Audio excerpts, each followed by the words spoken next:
We're heading off via Zoom again to catch up with someone I've been looking forward to meeting for a couple of weeks now.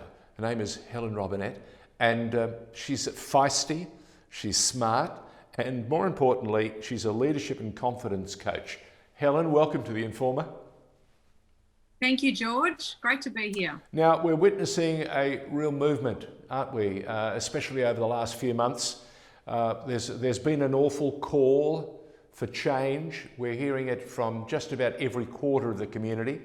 And there are young women, there are older women, and there's some very much older women who have been waiting 70, 80 years to see some of this discussion being rolled around in our community and in our workplaces.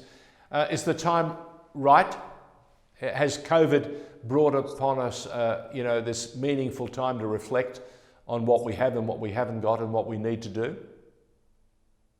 Oh, absolutely. Absolutely. And I think we've lost the balance of power, George. You know, for so long, we've been in this masculine dominated society, the patriarchy, and there's so many rigid and set attitudes set up and practices that keep everyone in place by gender, race, religion, whatever. Yep. And old workplaces that and the Yes. culture has been, as you say, steeped in a terrible old tradition that really needs a fresh broom to sweep through it to bring some change. But Exactly, it does. we're hearing from people like Grace Tame, who's the Young Australian of the Year, and what a feisty, fabulous young woman she really is. But we've also got to be smart and timely, haven't we? We can't just be fighting. We've got to be strategic as well. Isn't that right? Absolutely. I agree with you, but the patriarchy has set up, there's violence, poverty and inequality, and it's a system that sets up toxic relationships, and it doesn't work so well. So, and people look at, if we look at masculine and feminine traits, men and women both have them. And we've gone so far over to the masculine. We've gone too far, way too far. And there's even, if you look at, for example, what's going on in Canberra at the moment, there are women there who have taken on the masculine way of being, and it doesn't serve, it doesn't work. Do you know, there was a fabulous line, and you just reminded me of it. Remember Julie Bishop? She got up and did a great speech, and my wife was there at the time, and she said to me the most telling comment of the whole day, and it was the way that she started the conversation, and it was to do with the worst thing you can do is try and behave like a man. Yes. Right? The last thing a woman should do, she's got so many advantages, the last thing she should do is behave like a man. Yeah? And that to me reminds me yet again, when I was growing up, my mother and my father were equals. I saw them as equals. They behaved around one another as equals. There was no, yes, they had certain chores, and it was part of, Dad worked very, very hard to look after us, but Mum worked very, very hard to look after us too. And they were both strong. Mum was exceedingly feisty, and she still is. Dad's no longer with us, but Mum is still feisty. And I was never, ever going to be someone who thought less of women. There are some women, like there are some men, who, you look at them and you go, why? Why am I bothering? Because we're work colleagues and we've got to work together. That's why you do it. But there are men and women today that need to hit the button and hit the refresh zone. And you touched on it earlier. In Canberra at the moment, there are some toxic things going on, and it needs to be cleaned up pronto for the betterment of everybody. Yes, it really does. And it's really about bringing in the feminine balance. So a lot of people think, oh, feminism, it's all about women. It's not. It's actually just about gender equality. It's about and a society that's egalitarian and fair. That's all it is, George. It's not about the whole woman thing as opposed to the whole man thing. You know, when we get the balance, that's what makes the difference. You know, if you look at that global gender gap index of 2021, we've slid down to 50. And in 2006, Australia was 15. We've gone backwards. Why? When did it's that? not healthy for What was society. it? What brought that on, Helen? Why have we gone backwards?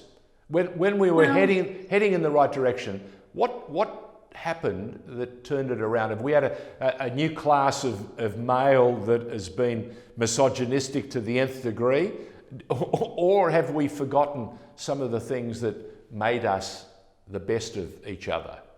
Well, I know that in 2013, thanks to Tony Abbott, the Office for Women was downsized and underfunded substantially.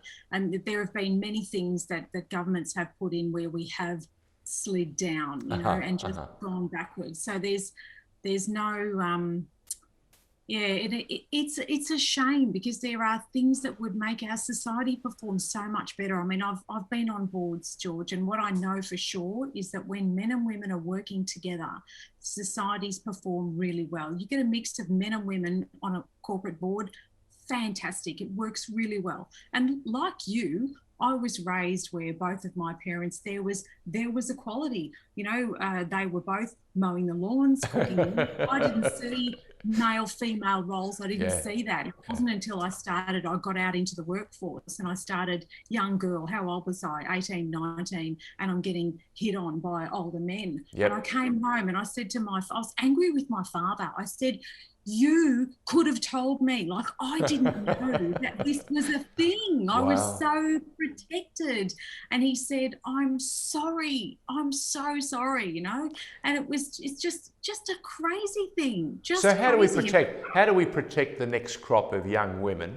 How do we give the young business executives the strength and the courage of their convictions? Yeah. How do we do that? You're a confidence coach. How do you take the negatives and turn them into something positive? And I think it's for me initially I was angry, really angry, and I've had to just really zone that into a space of calm and peace and look at where's the positive. Something positive has to come from this. So I've done a lot of research, George. I've done a lot of research on why are there not enough women on boards. I've spoken to board chairs, directors. I've spoken to men and women, and the outcome of it all, like what shakes out down the bottom is, and it's a lack of self-awareness and confidence. And women won't ask for the pay rise. The man will. So a woman will go, oh, I've got 8 out of the 10 criteria. I haven't got enough. I won't go for it. The bloke will have 2 out of 10 and he goes for it. So he's got that confidence. So somehow, and there'll be a lot of women out there watching this who will disagree with me, and that's fine. I'm just going on the research that I've done. There is a lack of confidence. And what I know in working with my clients is that when we build that muscle of self-awareness, when we get them aware of who they're being and what's happening internally, things start to shift and change and confidence grows. Now, this I know because this is what my clients are telling me. And we work on those things in particular. But it's really, you know, like I look at how do we value both the feminine and the masculine in men and women. And somehow it's about coming into the balance. And I think it's about looking at what are the traits of a great leader. And some of them will be masculine and some will be feminine. You know, some men are really comfortable with their inner feminine and some aren't. They reject it and they'll be the patriarchy, the misogynists. They'll be the ones who just go, whoa, anything feminine, no way. Then you get a guy like my husband who's really comfortable with the feminine side that he has. And he's got incredibly high EQ, communicates superbly with people. He must be a great supporter. He must be a great supporter, an ally as well. He's amazing. He actually used to be a Catholic priest, George. How's that? He'd be a good one for you to interview, actually. All right. You know, all right. So it's really interesting where I'm seeing a lot on social media at the moment where there are men coming in to support women. And I don't want women to be angry. I want us to be proactive. Now, that's a good point. That's a good point. The last thing Yeah. we need is horns out. What we need, as you say, reaching out to Yeah. one another and drawing the best from one another. I'm reminded yet again, we need to see more and more women, more and more smart women on boards. How do we get these more smart women on a board? Because there are so many boards out there that have certain criteria. How do we get them to get over the line and to address those shortcomings and pick up some smart women and put them on the boards? Yeah, I think that's a really great point that you make, George, and I want to see more women on boards. And it's not that, you know, I remember ScoMo saying a few weeks or was it a few months ago, I don't know when it was, but he said, oh yes, we're happy to promote women in politics, but not at the expense of men. And the fact is, there are men in the job who shouldn't be there. Yeah, that's true. They're not up to it. You know, we've seen examples. We've seen all too many ugly examples, haven't we?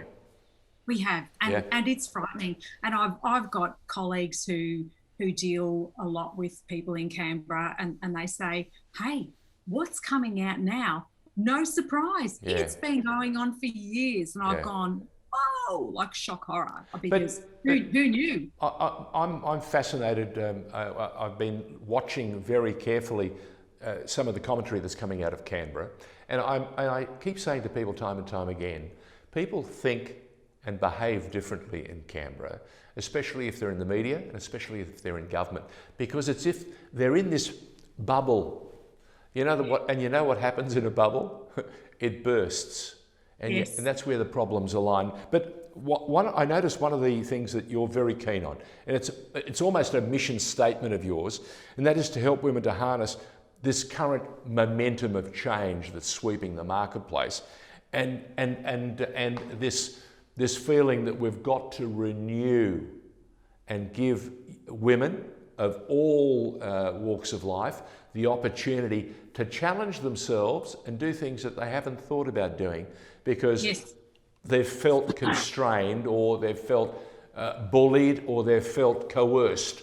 And that's the last thing we want of anyone, whether it's male or female. We don't want anyone bullied. We don't want anyone coerced. And yet there are people who'll tell you, mate, it's the way of the world. It's the way that the marketplace, behaves. And we're just another symptom of the marketplace. I think we've got to grow beyond that, haven't we? Yeah, we do. We really do. And a lot of that is about women feeling safe to be authentically who they are. Because, yeah, that's true. You know, like I've got a background in leadership styling, and I used to say to women, you've got to wear the suit. You know, we've got to trust you up in the corporate suit. Now I think, what the hell? What is that? You know, talk to me and let me see who you authentically are, and then let's get you dressed accordingly.